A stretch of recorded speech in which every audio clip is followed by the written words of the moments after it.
భారత్ మాతాకి దేశభక్తి రావాలి మీ అందరిలో. భారత్ మాతాకి, భారత్ మాతాకి, తెలుగు తల్లికి, తెలుగు తల్లికి అందరికీ నమస్కారం. Honourable prime minister Narendra Modi గారు, ఆనరబుల్ గవర్నర్ అబ్దుల్ నజీర్ గారు, ఉప ముఖ్యమంత్రి మిత్రుడు పవన్ కళ్యాణ్ గారు, వేదికపై ఉన్న పెద్దలందరికీ ఈరోజు అల్లూరి సీతారామరాజు ఇంటర్నేషనల్ ఎయిర్పోర్ట్ సందర్భంగా ఉత్తరాంధ్ర ప్రజలందరికీ ముందుగా శుభాకాంక్షలు. ఉత్తరాంధ్రలో కొత్త చరిత్రకు నాంది పలికేలా ఎయిర్పోర్ట్ నిర్మాణానికి సహకరించిన రైతులందరికీ ముందుగా పాదాభివందనం చేస్తున్నాను. మీరు కేవలం భూములు మాత్రమే ఇవ్వలేదు, ఉత్తరాంధ్రకు బంగారు భవిష్యత్తు ఇచ్చారు. నేడు ఉత్తరాంధ్రకి ఇంటర్నేషనల్ ఎయిర్పోర్ట్ వచ్చింది. ఉత్తరాంధ్రకి అంతర్జాతీయ ఐటీ దిగ్గజం గూగుల్ వచ్చింది. ఉత్తరాంధ్రకి ప్రపంచ స్థాయి స్టీల్ కంపెనీ ఆర్సీఆర్ మిత్తల్ వచ్చింది. ఇంకా ఎన్నెన్నో. ఇవన్నీ ఎలా వచ్చాయి? ఒక్కసారి మీరు ఆలోచించుకోవాల్సిన అవసరం ఉంది. 2 ఏళ్ల క్రితం విధ్వంసమైన రాష్ట్రం. ఆ రోజు నేను, పవన్ కళ్యాణ్ గారు, నరేంద్ర మోడీ గారి నాయకత్వంలో మీ అందరికీ ఒక హామీ ఇచ్చాం. రాష్ట్రాన్ని పునర్నిర్మాణం చేస్తామన్నాం, నిలబెట్టుకున్నాం. మోడీ గారి చేతుల మీదుగా ప్రారంభించుకున్న ఎయిర్పోర్టు ఉత్తరాంధ్రకు ఒక మణిహారం. నేను అందుకే పదే పదే చెప్తున్నాను, ఉత్తరాంధ్ర కలలకు రెక్కలొచ్చాయి. ఎర్ర బస్సు రాదన్నారు, ఎయిర్ బస్సు వచ్చింది. అవహేళన చేసిన వాళ్ళు అడ్రస్ లేకుండా పోయే పరిస్థితికి వచ్చారు. ఆ రోజు ఎన్నో ఈ ప్రాంత ఆశలని, ఆకాంక్షల్ని తక్కువ చేశారు, అడ్డుపడ్డారు. అన్ని అధిగమించాం. అద్భుతమైన ఎయిర్పోర్ట్ ఈరోజు నిర్మాణం అయిందంటే ఇది ఉత్తరాంధ్రకి గర్వ కారణమని మరొకసారి విజ్ఞప్తి చేస్తున్నాను. కొత్త ఎయిర్పోర్టు మన్యం వీరుడు అల్లూరి సీతారామరాజు పేరు పెట్టుకున్నాం. పేరు తలుచుకుంటేనే గుండె ఉప్పొంగుతుంది. గిరిజనులతో కలిసి ఆయన చేసిన స్వాతంత్ర పోరాటం దేశం ఎప్పటికీ మరిచిపోదు. ఉత్తరాంధ్ర శక్తికి నిదర్శనం ఈ ఎయిర్పోర్టు. ఎందుకంటే ఈ ఎయిర్పోర్ట్ నిర్మించింది ఎవరో కాదు, ఉత్తరాంధ్ర వాసి జిఎంఆర్, ఈ ప్రాంత వాసి. ఇంకొక పక్క దీనికి తొలుగు అడుగు వేసిన అశోక్ గజపతి రాజు ఇక్కడి వారే. ఏవియేషన్ మంత్రిగా నిర్మాణం పూర్తి చేసే బాధ్యత తీసుకున్న రామ్మోహన్ నాయుడుది కూడా ఉత్తరాంధ్రనే. ఇది ఉత్తరాంధ్ర సత్తా అని మరొక్కసారి మీ అందరికీ విజ్ఞప్తి చేస్తున్నాను. ఈరోజు ఉత్తరాంధ్ర దశ దిశ మార్చి కీలక ప్రాజెక్టు ప్రారంభానికి వచ్చిన మోడీ గారికి మనస్ఫూర్తిగా ధన్యవాదాలు. ఈరోజు మనందరం గుర్తుపెట్టుకోవాలి, వెంటిలేటర్ పైన ఆంధ్రప్రదేశ్కి ఆక్సిజన్ ఇచ్చి ఈరోజు నిలబెట్టిన వ్యక్తి నరేంద్ర మోడీ గారు. నేను మిమ్మల్ని అడుగుతున్నా, ఆంధ్రుల సెంటిమెంట్, విశాఖ ఉక్కు నిలబెట్టింది ఎవరని గట్టిగా మీరు చెప్పాల్సిన బాధ్యత మీ పైన ఉంది. ఎవరు? ఎవరు? విశాఖ రైల్వే జోన్ మంజూరు చేసి విభజన హామీని నెరవేర్చింది ఎవరు? పోలవరానికి సాయం చేసి గాడిన పెట్టింది ఎవరు? రాజధానికి నిధులిచ్చి పనులు పునఃప్రారంభించిన వ్యక్తి ఎవరు? 2027 భోగాపురంలో చెప్తున్నాను, పోలవరాన్ని పూర్తి చేసి మన ప్రధాని చేతుల మీద జాతికి అంకితం చేస్తామని హామీ ఇస్తున్నాం.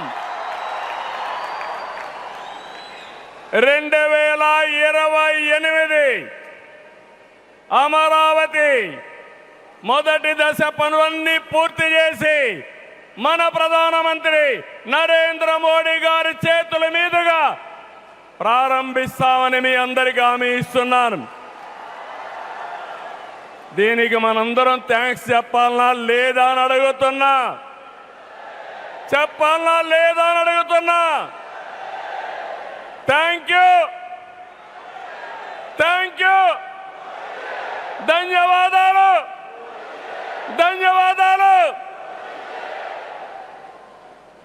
ఏఎస్ఆర్ ఎయిర్పోర్టు 2703 ఎకరాలు, 5641 కోట్ల రూపాయలు అద్భుతంగా వచ్చింది. ఎయిర్పోర్టుని ఫ్లయింగ్ ఫిష్ ఆకారంలో నిర్మించారు.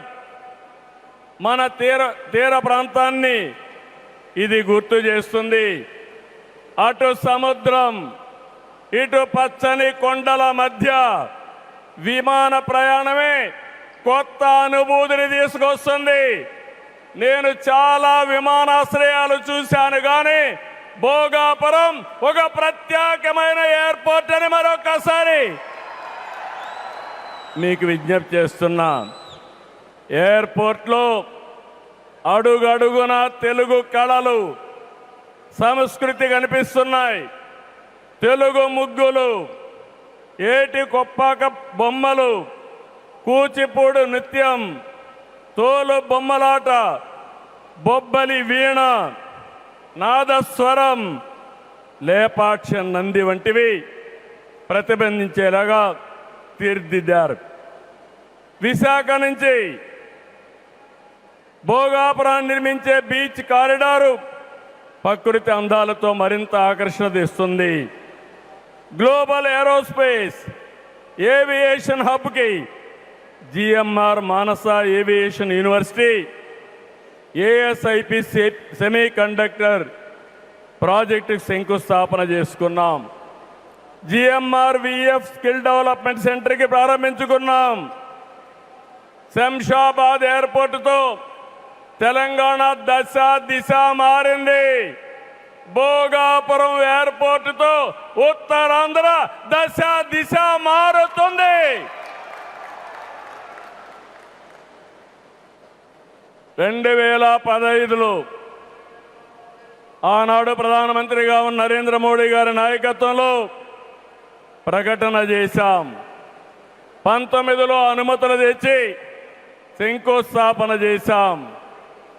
భోగాపురానికి నాడు కొబ్బరికాయ కొట్టింది మనమే, నేడు గుమ్మడికాయ కట్టింది మనమే. గుర్తుపెట్టుకోమని కోరుతున్నాను. ఈ 2 ఏళ్లలో ప్రధానమంత్రి గారి సహకారంతో ఉత్తరాంధ్రలో 189 ప్రాజెక్టులకు సంబంధించి 6,13,00,000 పెట్టుబడులు. ఇవి పూర్తయితే 5,57,000 మందికి ఉద్యోగాలు వస్తాయని మీ అందరికీ విజ్ఞప్తి చేస్తున్నా. ఉత్తరాంధ్రలో వచ్చే 3 ఏళ్లలో 2,784 కోట్లతో 8 ప్రధాన సాగునీటి ప్రాజెక్టులు పూర్తి చేస్తాం. ఇది కాకుండా 65 సంవత్సరాలుగా పెండింగ్ ఉన్న నేరేడు బ్యారేజీని కేంద్రం క్లియర్ చేశారు. దశాబ్దాల కలని నిజం చేస్తాం. ఈ నెల 14వ తేదీన గోదావరి నీటిని ఉత్తరాంధ్రకి ముఖ్యంగా అనకాపల్లికి తీసుకొచ్చే బాధ్యత ఎన్డీఏ ప్రభుత్వం తీసుకుంటాం. గోదావరి పోల వంశధారిని అనుసంధానం చేసే బాధ్యత తీసుకుంటాం. ఉత్తరాంధ్రలో టూరిజం, ఫార్మా, నేషనల్ హైవేలు, పోర్ట్లు, ఎయిర్పోర్ట్లు, railway connectivity, rare earth minerals, ప్రసిద్ధ పుణ్యక్షేత్రాలు, అరకు, పాడేరు, సుందర ప్రాంతాలు లేనిదంటూ లేదు. వీటితో ఉత్తరాంధ్ర నుంచి వలసలు పోరు. వేరే ప్రాంతాల్లో శ్రీకాకుళం కాలనీలు ఉండవు. వేరే ప్రాంతం నుంచి ఉత్తరాంధ్రకు వలసలు వచ్చే రోజు తొందరలోనే ఉందని మరొకసారి విజ్ఞప్తి చేస్తున్నాను. మిమ్మల్ని కోరేది ఒకటి,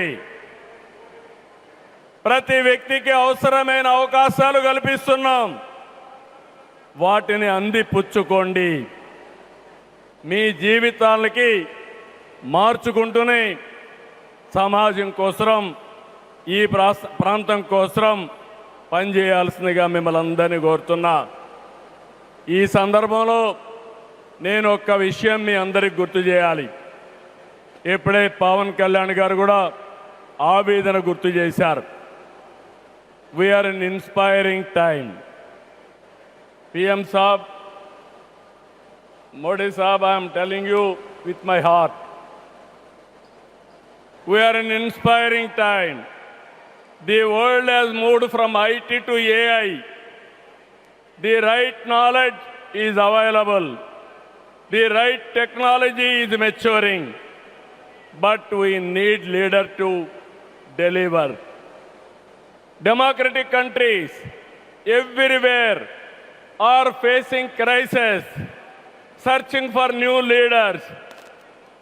We are fortunate, India is fortunate. There is a tested leadership. 25 years, Narendra Modi ji as Chief Minister and Prime Minister of India has done extraordinary work. నేను చెప్పింది వాస్తవం అయితే మోడీ గట్టిగా చెప్పాలి. Modi, Modiji.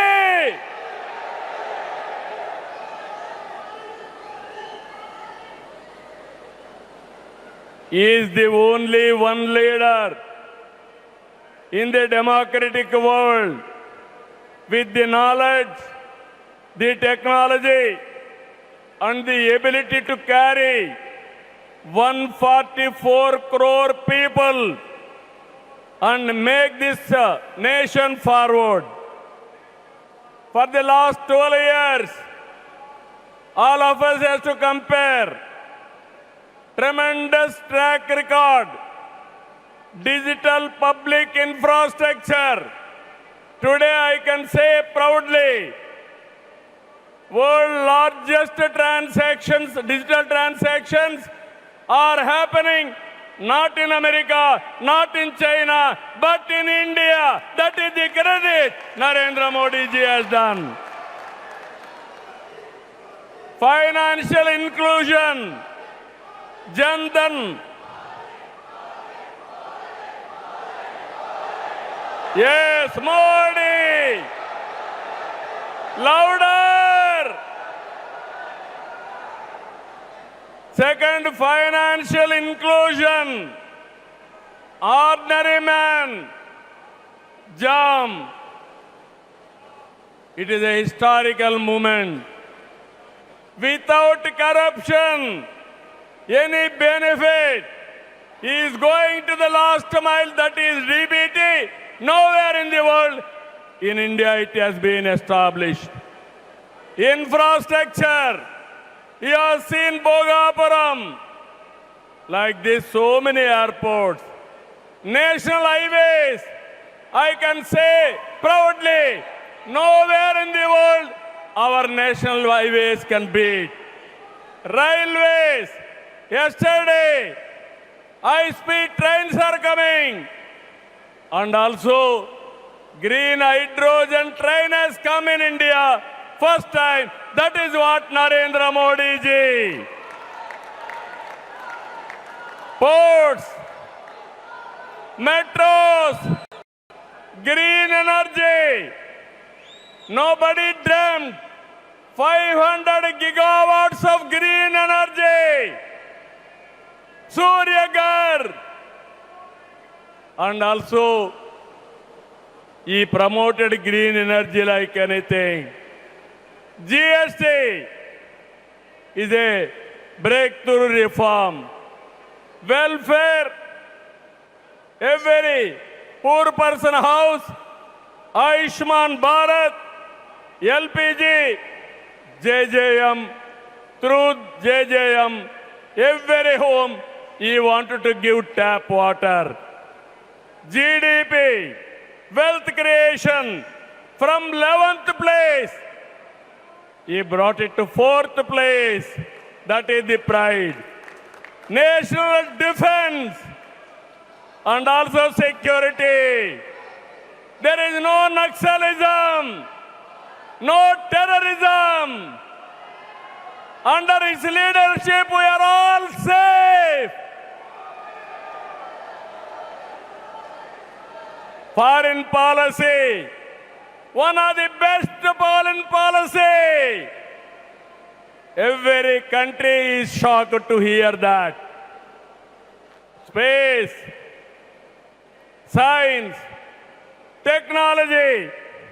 If we talk anything, I have seen in my past 5 decades career, 1978 I became first time MLA. 1980 I became minister. First time I have seen a leader with clear clarity. Always he works with a single agenda, nation first. I am asking one thing, how many leaders with dedication they have worked? In my experience, only one leader, that is Narendra Modi, has done extremely good work.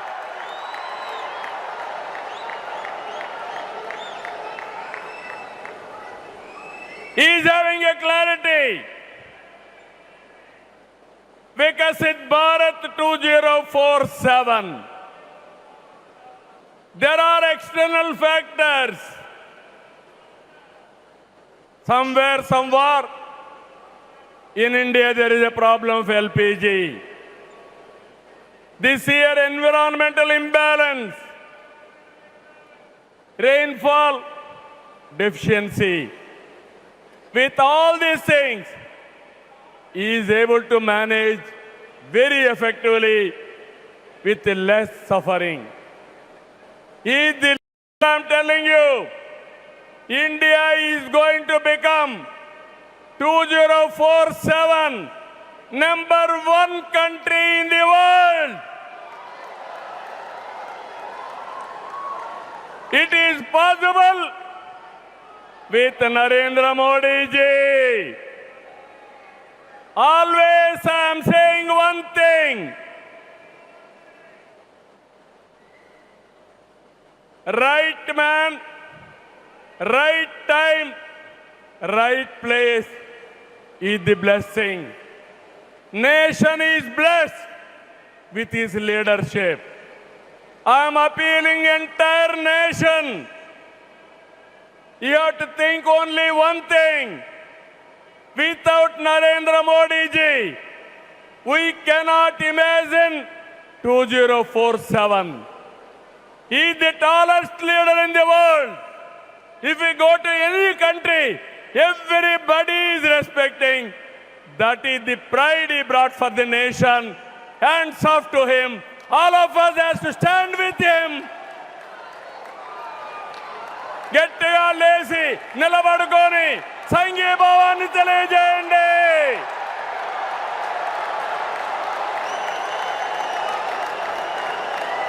గట్టిగా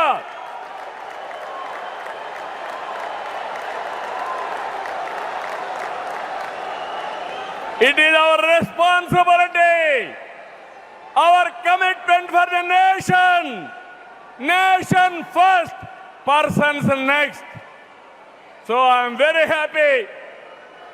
Entire nation has to understand the amount of development, the amount of respect India is commanding globally.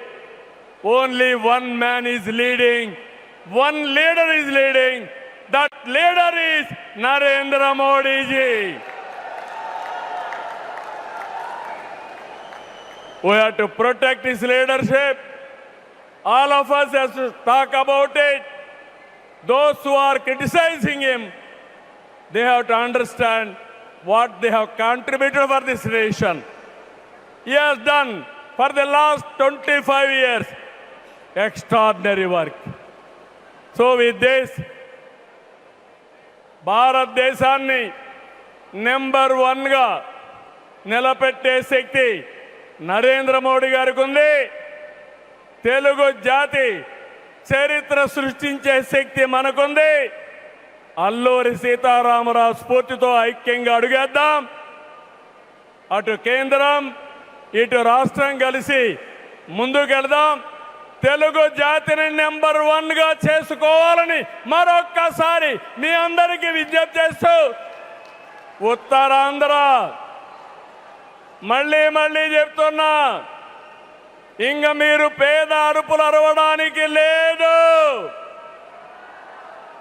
Uttarandhra ఉత్తమ Andhra, number 1 Andhra, number 1 ప్రపంచంలో దేశం రావాలి. With this మరొకసారి మీ ఉత్సాహం చూశాను, మీ commitment చూశాను. ఇక్కడ ఎంతమంది ఉన్నారో ఎంతమంది బయటనున్నారు. ఈరోజే మన గిరిజన పిల్లలు దింసా డాన్స్ చేసి గిన్నీస్ రికార్డు తెప్పించారు, వరల్డ్ బుక్ ఆఫ్ రికార్డ్స్ తెప్పించారు.